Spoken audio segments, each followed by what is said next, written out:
All my men of valor, do the charge!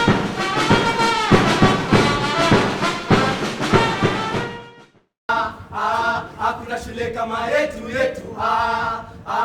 tunaweza sisi hakuna shule kama yetu Ladies and gentlemen, brothers and sisters, these were interesting times. interesting moments indeed, Collectively shared by the students of Marco Polo High School. Oh yes, Marco Polo High School was a school on a transitional phase. Things were set to change with the coming of the new principal. Everything was expected to change. From a change of the school routine To a change of the miserable school uniform. to a change that everyone was waiting for, Including the teachers. we all waited for a change of diet. And so everyone was pregnant with expectations. With bated breath we waited for the coming of the Messiah.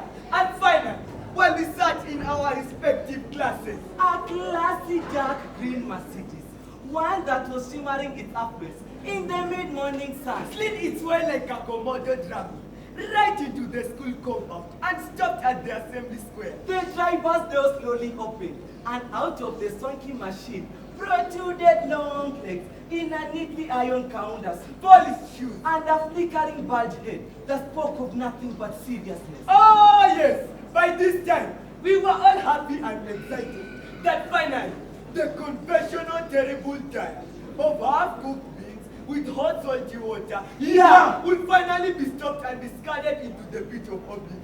Oh yes, it was such a huge relief for all of us as Mr. Johnson Sirikazi assumed the office of the principal of our troublesome school. Marco Polo High School. But Marco Polo High School was a school on the verge of destruction. Serious anarchy. A school dysfunctional. A school that for many years had suffered from the cancer of indiscipline. In Marco Polo High School, students were so indisciplined that before a teacher punished a student, he or she had to seek an OB from the nearby police station. Everything in this school was wrong.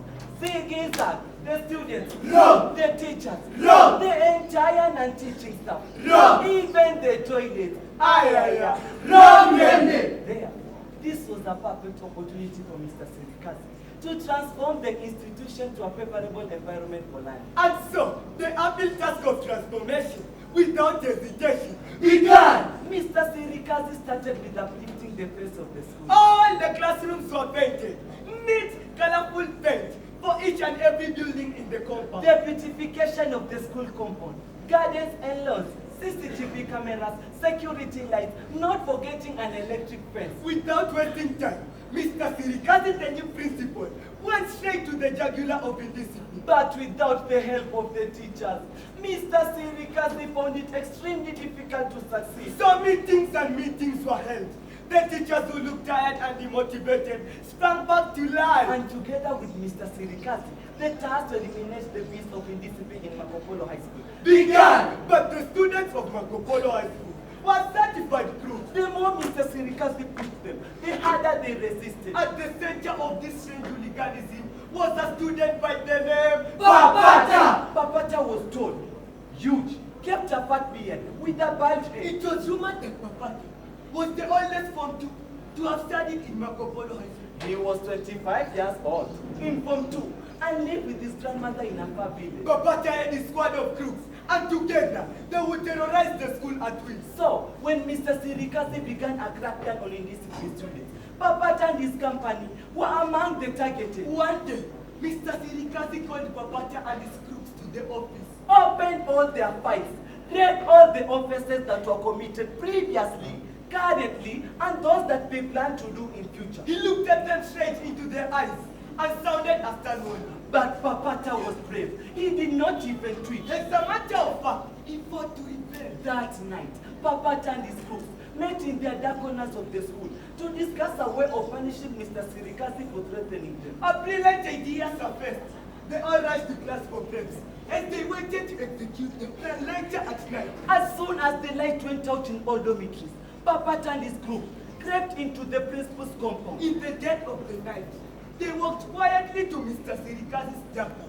where he kept hundreds of ducks. Oh yes, they broke into fastest that they could see, twisted its neck, and killed it instantly. the duck was later dipped into boiling water that was stolen from the kitchen, Plucked out the feathers while hiding in the middle of the sisal plantation. which was next to the school. They then proceeded to roast the duck and feasted on it with relish. But the meat was too sweet Too delicious. that they immediately felt the urge to go back to Mr. Serikazi's house and steal another one. But when they got there for the second time, Mr. Serikazi was silently ducking in the dark with a bow and an arrow. Ready to deflect the sitting allowance of the thieves they spotted stealing his ducks. But when he shot the first arrow, it went straight into Papata's leg. He screamed in pain and agony. As the rest scampered for safety, He fell down with a thud, groaning like a wounded beast. sisi ni wale tulioiba bata. Wapi? Kwa preschool, sisi ni wale tulioiba bata.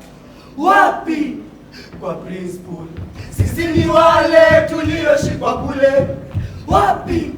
Kwa preschool, sisi ni wale tulioshikwa kule. Wapi?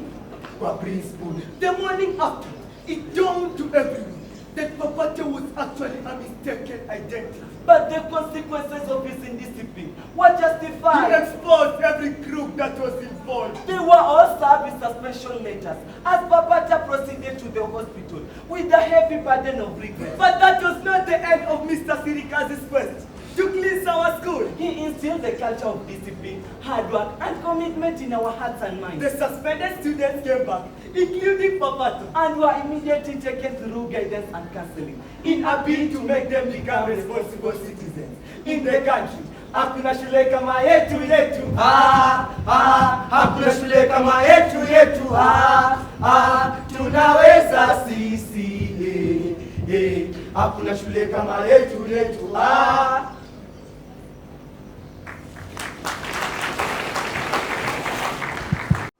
All my men of Allah, do the charge.